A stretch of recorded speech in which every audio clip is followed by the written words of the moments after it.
ನಾನು ಹೇಳೋದೇನು, ನಮ್ಮ ರಾಮದುರ್ಗ ತಾಲೂಕದ ರೈತರು ಮತ್ತು ನಮ್ಮ ಮುಖಂಡರುಗಳ ಅಪೇಕ್ಷೆಯಂತೆ ನಾನು ಚುನಾವಣೆಯಿಂದ ಹಿಂದೆ ಸರಿದು ನಮ್ಮ ತಾಲೂಕಿನಾದ ಮಾಜಿ ಶಾಸಕರು ಮಾದೇವಪ್ಪ ಪಟ್ಟಣ ಸಹೋದರಾದ ಮಲ್ಲಣ್ಣ ಯಾದವ್ ಅವ್ರಿಗೆ ನಾವು ಸಪೋರ್ಟ್ ಮಾಡ್ಕೊಂಡು ಡಿಸೈಡ್ ಮಾಡಿ ನಾವು ಸಪೋರ್ಟ್ ಮಾಡ್ತಾ ಇದ್ದೀವಿ, ನಾವು ಗೆಲ್ಲಿಸ್ತಾ ಇದ್ದೀವಿ.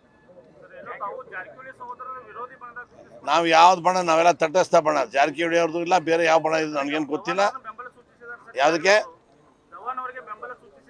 ಧವನ್ ಅವ್ರ ಬೆಂಬಲ ನನಗೆ ಗೊತ್ತಿಲ್ಲ. ಧವನ್ ಅವ್ರು ನಾನು ಸತೀಶ್ ಜಾರಕಿಹೊಳಿಗೆ ಹೇಳಿದೆ, 4 ಸರಿ ಆಗಿದ್ದಾರೆ ಧವನ್ ಅವರು.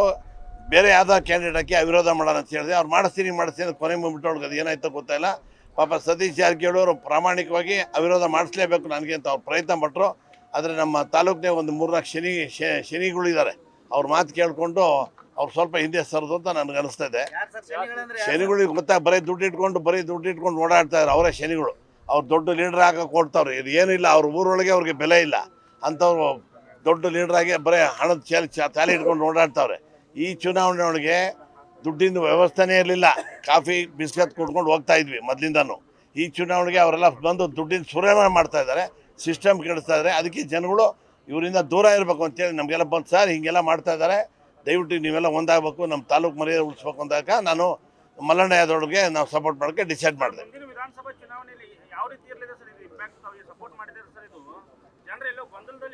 ಏನು ಗೊಂದಲಿಲ್ಲ. ನಾನು ಕಾಂಗ್ರೆಸ್ ಪಕ್ಷದ ಕ್ಯಾಂಡಿಡೇಟ್ ಆಗ್ಬೋದು, ಅವ್ರು BJP ಆದರು. ಈ ಎಲೆಕ್ಷನ್ಗೆ ಆ ಎಲೆಕ್ಷನ್ಗೆ ಸಂಬಂಧ ಇಲ್ಲ. ಈ ಎಲೆಕ್ಷನ್ ನಾವು ಅಣ್ಣ ತಮ್ಮರ ಥರ ಇರ್ತೀವಿ. ಅದ್ರಾಗೆ ಅಪೋಸಿಷನ್ನ ಅವ್ರು ಅಕಸ್ಮಾತ್ ಅವ್ರು BJP ನಿಂತ್ಕೊಂಡು ನಾನು ಕಾಂಗ್ರೆಸ್ ನಿಂತ್ಕೊಂತೀನಿ. ಅದ್ರಾಗೆ ಅವ್ರ ಪಾರ್ಟಿ ಅವರು, ನಮ್ಮ ಪಾರ್ಟಿ ನಾವು. ಆಮೇಲೆ ಶತ್ರುಗಳನ್ನ ಪ್ರಶ್ನೆನೇ ಬರೋದು. ಹಾಗೆ ಯಾರ ಕೇಳೋದು, ನೀವು ಅವರು ಇಬ್ಬರು ಶತ್ರುಗಳು, ಯಾಕೆ ಶತ್ರುಗಳಾಗಬೇಕು? ನಮ್ಮ ಆಸ್ತಿ ಅವ್ರು ಕತ್ಕೊಂಡಿಲ್ಲ, ನಮ್ಮ ಆಸ್ತಿ ಅವ್ರ ಆಸ್ತಿ ನಾವು ಕತ್ಕೊಂಡಿಲ್ಲ. ರಾಜಕೀಯ ಇದ್ದೇ ಇರ್ತಾರೆ, ನಾವೆಲ್ಲ ಫ್ರೆಂಡ್ಸೇ. ರಾಜಕೀಯ ಬಂದಾಗ ಓಟ್ ಅವ್ರು ಓಟ್ ಅವ್ರು ಕೇಳ್ತಾರೆ, ನಮ್ಮ ಓಟ್ ನಾವು ಕೇಳ್ತೀವಿ, ಅಷ್ಟೇ. ಆದ್ದರಿಂದ ಮುಂದೆ ಬರೋಂಥ ದಿನಗಳು ಅಂಥದ್ದೇನು ಕನ್ಫ್ಯೂಷನ್ ಇದೆ. ಯಾರು ಮಾಡ್ಕೊಂಡಿದ್ದಾರೆ ಅಂತ ಯಾರು ಮಾಡ್ತಾರೆ? ರಾಜಕೀಯಗಳು ಯಾರು ಬಿಟ್ಕೊಡ್ತಾರೆ 5 ವರ್ಷ ಆದಮೇಲೆ? ಜನರು ಏನು ಗೊಂದಲದಲ್ಲಿ ನೀವು ಗೊಂದಲ ಸೃಷ್ಟಿ ಮಾಡ್ತೀರಷ್ಟೇ. ನೀವೆಲ್ಲ ಹೇಳಿ ಸೃಷ್ಟಿ ಮಾಡ್ತೀರಷ್ಟೇ ನಿಮ್ಮ ಮಾಧ್ಯಮದವರು. ನಾವು ಏನು ಗೊಂದಲ ಇಲ್ಲ. ಜನಗಳು ಆರಾಮಿದ್ದಾರೆ, ನೀವು ಮಾಡಿದ್ದು ಭಾಳ ಒಳ್ಳೇದು ಅಂತ ಜನಗಳು ಬಂದು ನನಗೆ ಹಾರ ಹಾಕ್ತಾ ಇದ್ದಾರೆ ಇವಾಗ ಜನ. ಓಕೆ, ಥ್ಯಾಂಕ್ ಯು, ನಮಸ್ಕಾರ.